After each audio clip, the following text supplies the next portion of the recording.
Hello friends, welcome to the channel student tips. दोस्तों, आज हम बात करने वाले हैं दिल्ली पुलिस में जितने भी फिजिक्स के टॉपिक्स हैं उन सब के बारे में और उनसे रिलेटेड 15 क्वेश्चन है वो भी आज हम देखने वाले हैं। तो चलिए दोस्तों वीडियो को शुरू करते हैं। जो फर्स्ट टॉपिक है वो फिजिकल क्वांटिटी। दोस्तों ये दो टाइप होते हैं, scalar quantity, vector quantity. Scalar quantity दोस्तों वो होती है जिनका सिर्फ मैग्नीट्यूड होता है, यानी कि सिर्फ वैल्यू होती है नंबर्स में। दोस्तों इसके एग्जाम्पल है वर्क, स्पीड, पावर। क्योंकि दोस्तों वर्क भी वैल्यू में होता है, स्पीड वैल्यू में होती है, पावर वो भी वैल्यू में होती है। दोस्तों वेक्टर क्वांटिटी जिसकी मैग्नीट्यूड के साथ डायरेक्शन भी हो। तो दोस्तों इसका एग्जांपल है वेलोसिटी, एक्सीलरेशन, फोर्स। दोस्तों जब हम फोर्स लगाते हैं तो उसकी वैल्यू होती है न्यूटन में और वो हम एक पर्टिकुलर डायरेक्शन में लगाते हैं, इसलिए वो वेक्टर क्वांटिटी है। तो चलिए दोस्तों नेक्स्ट टॉपिक है वो है न्यूटन्स लॉ। इसके दोस्तों तीन लॉ हैं, आइए हम तीनों देख लेते हैं। फर्स्ट लॉ है वो है remains in same position until external force applied. दोस्तों जो फर्स्ट लॉ वो कहता है कि एक बॉडी अपनी पोजीशन में रहेगी जब तक कोई एक्सटर्नल फोर्स उस पर अप्लाई नहीं किया जाता। दोस्तों इसी लॉ को हम लॉ ऑफ इनर्शिया या लॉ ऑफ गैलीलियो के नाम से भी जाना जाता है। ये 1 मार्क्स में क्वेश्चन बन सकता है, तो आप इसको ध्यान से देखिएगा। जो न्यूटन्स लॉ का फर्स्ट लॉ है the body remains in same position until external force applied, उसको हम लॉ ऑफ इनर्शिया और गैलीलियो लॉ भी कहते हैं। नेक्स्ट जो कि न्यूटन्स लॉ है वो है force applied on body is equal to product of mass of body and acceleration produced in it. दोस्तों जो हम बॉडी पे फोर्स अप्लाई करते हैं वो किसके इक्वल होता है, वो बॉडी के मास के और जो भी एक्सेलरेशन उसमें प्रोड्यूस हुई उसके इक्वल होता है, जो कि फॉर्मूला है F=ma। दोस्तों अगर फिजिक्स का न्यूमेरिकल आ गया तो ये फॉर्मूला उसमें आपकी मदद करेंगे, आप ये फॉर्मूला देख लीजिए F=ma। नेक्स्ट हम बात करते हैं थर्ड लॉ की, for every reaction there is equal and opposite reaction. और दोस्तों ये अपोजिट रिएक्शन होता है ये उस सेम बॉडी पे नहीं लगता है, ये हमेशा डिफरेंट बॉडी पे लगते हैं। एक्शन दूसरी बॉडी पे लगता है और जो अपोजिट रिएक्शन था वो दूसरी बॉडी पे लगता है। आइए दोस्तों नेक्स्ट टॉपिक है एस्केप वेलोसिटी। दोस्तों एस्केप वेलोसिटी वो होती है कि अगर हम किसी चीज़ को किस वेलोसिटी से फेंकें कि वो अर्थ के जो कि अर्थ ग्रेविटेशनल फील्ड है, जो कि अर्थ की ग्रेविटेशनल फील्ड है उससे बाहर उसके बाहर चली जाए। तो दोस्तों जो हम उसकी वो वैल्यू होती है एस्केप वेलोसिटी की अर्थ से, वो होती है 11.2 किलोमीटर पर सेकंड। दोस्तों अगर हम किसी चीज़ को 11.2 किलोमीटर पर सेकंड की स्पीड से फेंक रहे हैं तो वो वो एस्केप हो जाएगी अर्थ की ग्रेविटेशनल फील्ड से। दोस्तों ये पॉइंट्स हैं जिनका ये हैज लगा हुआ है, ये आप याद रखिएगा। इन 7 मार्क्स से क्वेश्चन बन सकते हैं।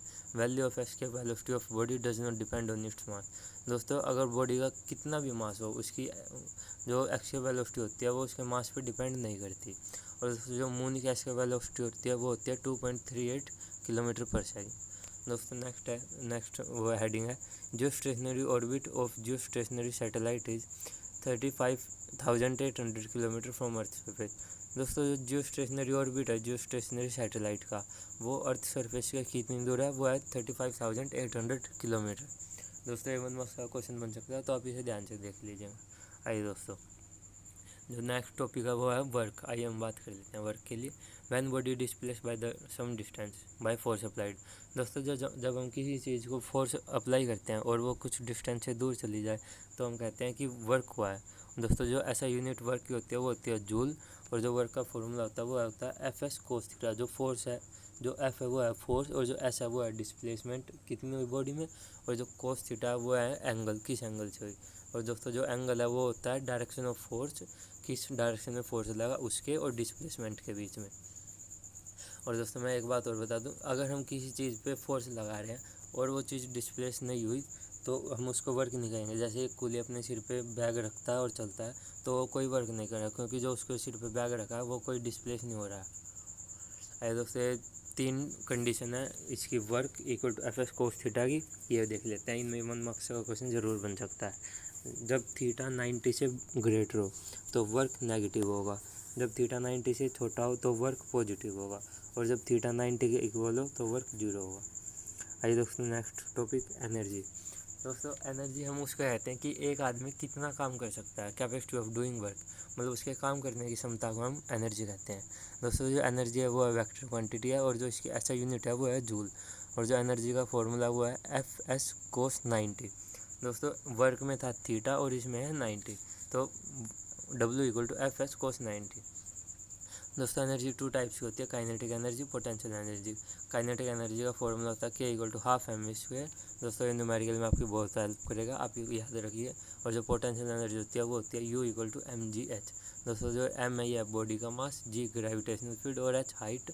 और इसमें काइनेटिक एनर्जी में m बॉडी का मास है और जो v है वो वेलोसिटी है और ये स्क्वायर है। दोस्तों जो sum of all kinds of energies is an isolated system. दोस्तों अगर हम आइसोलेटेड सिस्टम में एनर्जीज का सम करते हैं तो वो कांस्टेंट रहता है और इसी को हम law of conservation of energy कहते हैं।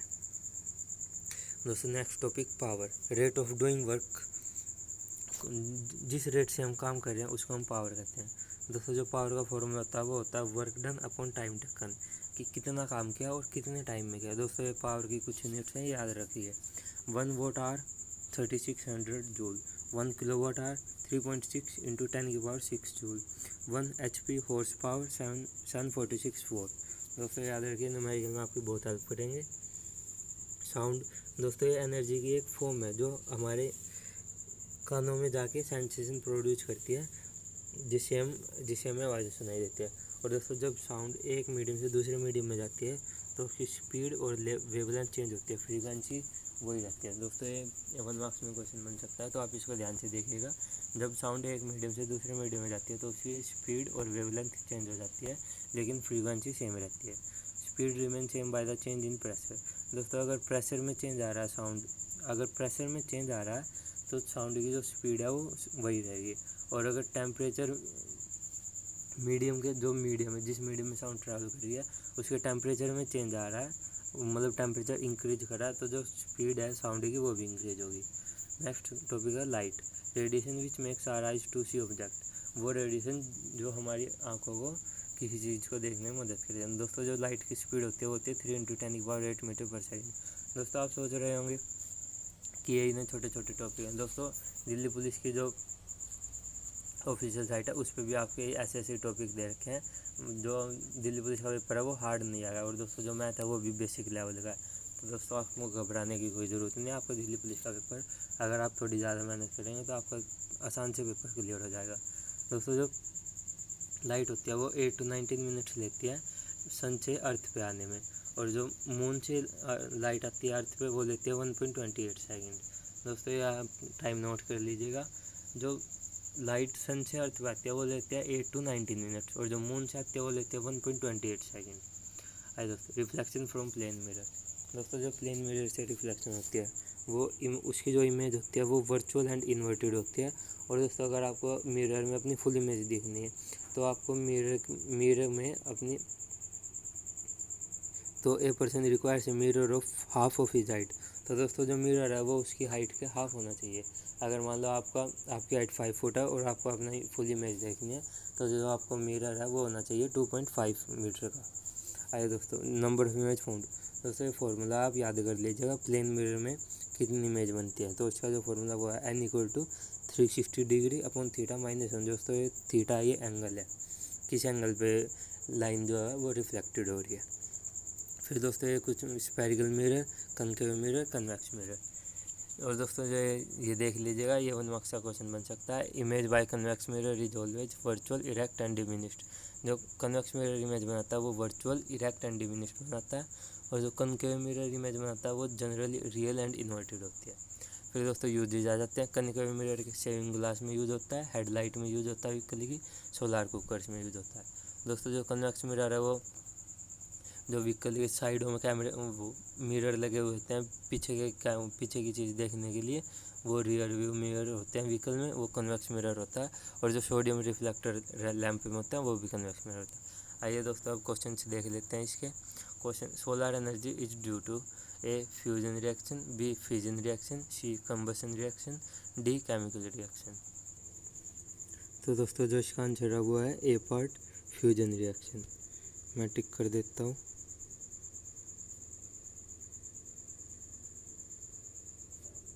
ए पार्ट फ्यूजन रिएक्शन। चलिए दोस्तों नेक्स्ट क्वेश्चन की तरफ चलते हैं।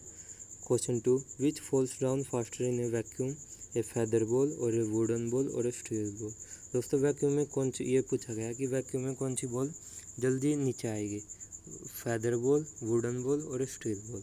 तो दोस्तों इसका आंसर है A wooden ball, B feather ball, C steel ball, D all will fall down at a same speed in vacuum because there is no air resistance। तो दोस्तों जो इसका आंसर है वो है डी। दोस्तों ये भी 1 मार्क्स का क्वेश्चन बन सकता है कि सेम स्पीड में कोई भी चीज़ वैक्यूम में क्यों फॉल करती है, क्योंकि there is no air resistance. तो दोस्तों नेक्स्ट क्वेश्चन की हम बात कर लेते हैं। The source of energy are energy is basically the, जो हमारी एनर्जी का सोर्स है वो क्या है? A ocean, B sun, C atmosphere, D sphere. तो दोस्तों जो इसका आंसर है वो है B sun. Next, the temperature of a body is an indicator of, जो बॉडी का टेम्परेचर वो किसका इंडिकेटर है? A the total energy of the molecule of the body, B the average energy of the molecule of the body, see the total velocity of the molecule of the body, D the average kinetic energy of the molecule of the body. तो दोस्तों जो इसका answer है वो है D part, the average kinetic energy of the molecule of the body. Next question, rise of mercury in A barometer. दोस्तों जब barometer की जो मर्क्यूरी होती है बैरोमीटर में, अगर वो राइज हो जाए मतलब ऊपर चली जाए तो मतलब वो क्या इंडिकेट करती है? तो A fair weather, B storm, C rain, D both, B and C. तो दोस्तों जो इसका आंसर है वो है फेयर वेदर, कि वेदर जो है वो फेयर है। 6th part, oil rises up the wick in a lamp because oil is very light, of the diffusion of the oil through the wick, of the surface tension phenomenon, of the capillary action phenomenon। तो दोस्तों जो इसका answer है वो है of the capillary action phenomenon। Next question, A small drop of oil spreads over water because, जो oil की small water drop होती है वो पानी के ऊपर क्यों आ जाती है? तो दोस्तों ये 4 ऑप्शन है, इनमें आपको ये बताना। A oil has very high viscosity, B water has a higher viscosity, C oil has a higher surface tension, D water has a higher surface tension. तो दोस्तों जो इसका आंसर है वो है water has a higher surface tension, यानी कि D part. दोस्तों जब आप पेपर में टिक मार्क करें, जो भी फर्स्ट टाइम पेपर दे रहा है तो ध्यान से कीजिएगा, क्योंकि एक नंबर की भी वैल्यू बहुत होती है। अगर आप 1 नंबर से रह जाते हैं तो आपको बहुत दुख होगा दोस्तों, तो इसीलिए पेपर को ध्यान से दीजिएगा। अभी नवंबर में आपका पेपर है, 1 महीना रह गया है। चलिए दोस्तों नेक्स्ट क्वेश्चन की तरफ चलते हैं। D 8th question, decibel is use to measure the magnetic field, sound, light, heat. तो दोस्तों जो इसका आंसर हुआ है A part, magnetic field. 9th, decibel is a term connected with air, water, sound, soil. तो दोस्तों जो इसका आंसर है वो है सी साउंड।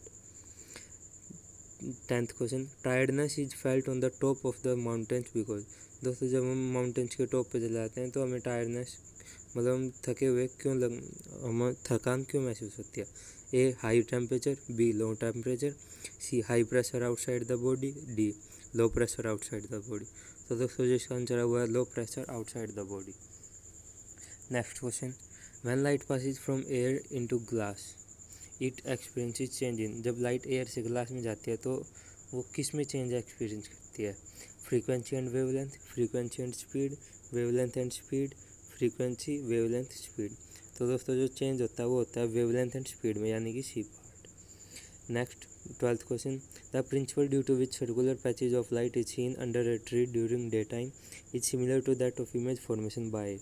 ए part concave mirror, B part pin hole, C part photographic camera, D part convex lens. तो दोस्तों जो इसका आंसर हुआ है pin hole. Question number 13, the best colour for a sun umbrella is. जो सन अम्ब्रेला है उसका best colour क्या होना चाहिए सन से बचने के लिए?